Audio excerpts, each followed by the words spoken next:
Hey guys, we're painting Mount Fuji today with some cherry blossoms inspired by my most recent trip to Japan. So we're going to start with taping off the horizon line. Try not to tape it off right at the middle of your page. We're going to wet that bottom half with clean water.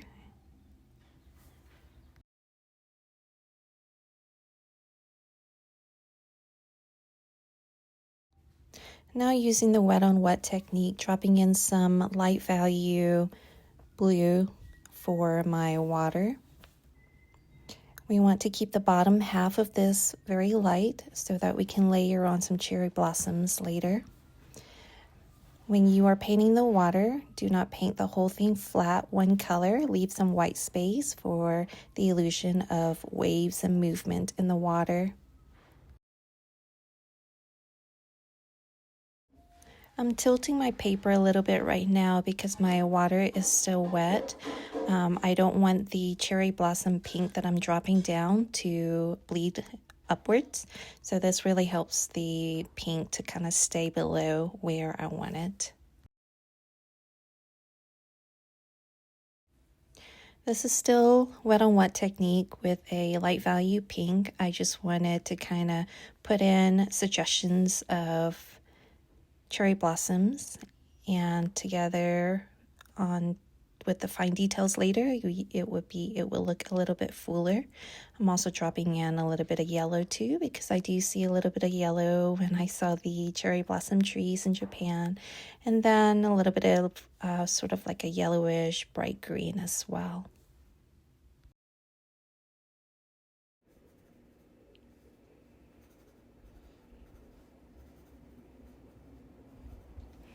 If your water is still too wet at this point, just wait for it to dry a little bit before you do the cherry blossoms.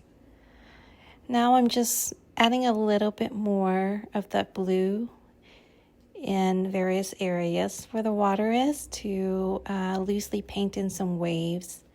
Using the lifting techniques with a dry clean brush to lift off some of that blue to leave behind some white space. And I think that's enough for the water.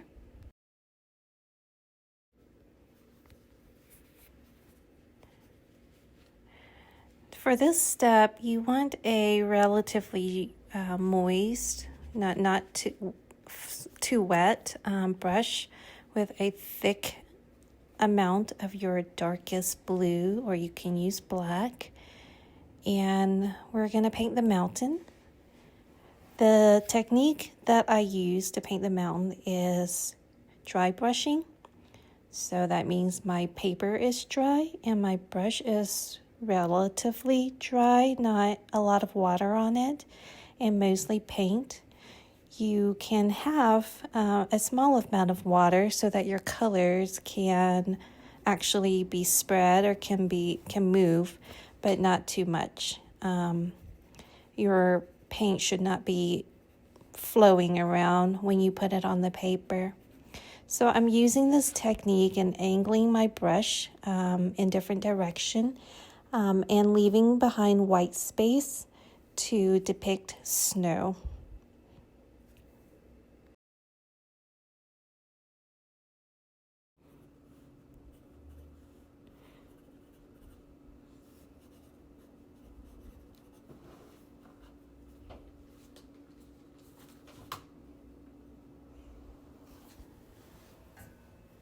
So as I am painting in my mountain, I am using a little bit of water to spread out the colors that I've already laid down so that I have a very light color that can be used as shadows in my mountain.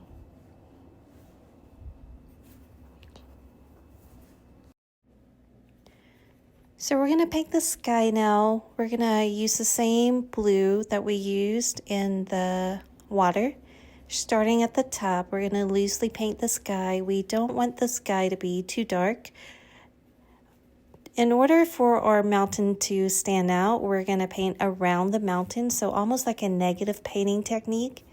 We want the color of the sky to be dark enough so that the white mountain can stand out against it, but not so dark that it steals away from the mountain or even the water.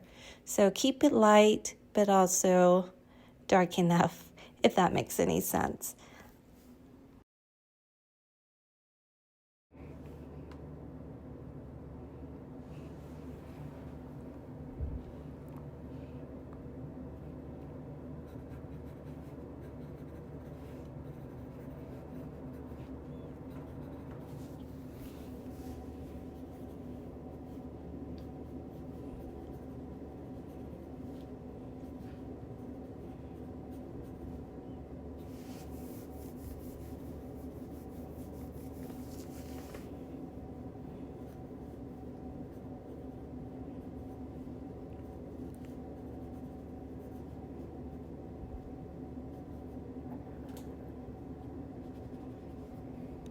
I really wanted to do some bleeding from the mountain into the water right at the water line.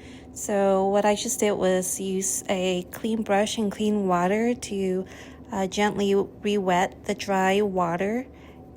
And I'm dropping in a thick amount of the dark blue that I used to paint the mountain. I'm tilting my paper a little bit to help with the bleed. If you don't like the look of bleeds like that, you don't have to do this step, but I like it. And then at the same time, I'm also putting in some thin horizontal lines to portray waves and movements in the water.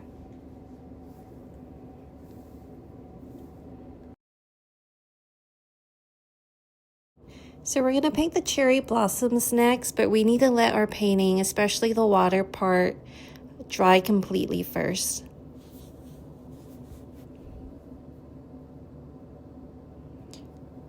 Now I'm using a thick layer or a thick consistency of the paint that I used earlier, and mainly the tip of my round brush to dab in suggestions of cherry blossoms or flowers.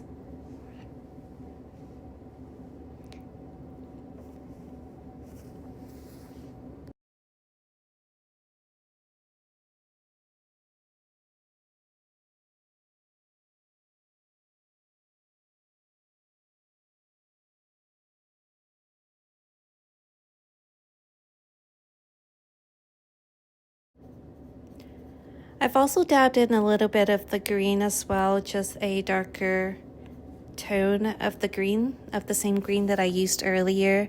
Now I'm picking up a darker pink, kind of reddish, and doing the same thing, putting it in here just a little bit, just to make the cherry blossom pop a little bit.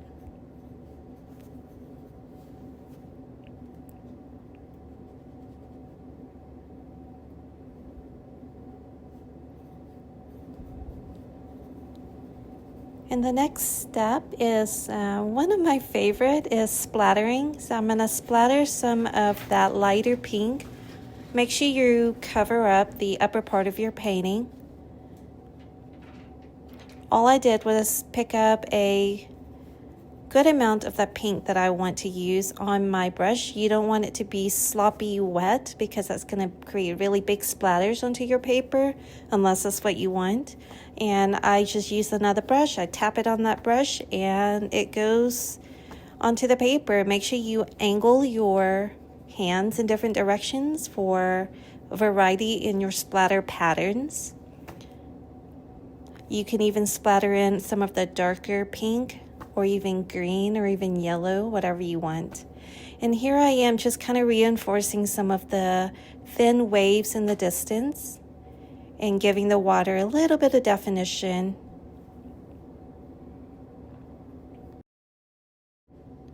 All right, so this is the details part. If there's anything else you want to work on, go ahead and do that. Let it dry completely, and we're gonna unveil the final painting. And if you painted along with me or you're gonna paint later, I hope you have fun. Let me know what you've learned, what you would like to see next, and thank you so much for watching. Make sure you like and subscribe for more, guys. Bye.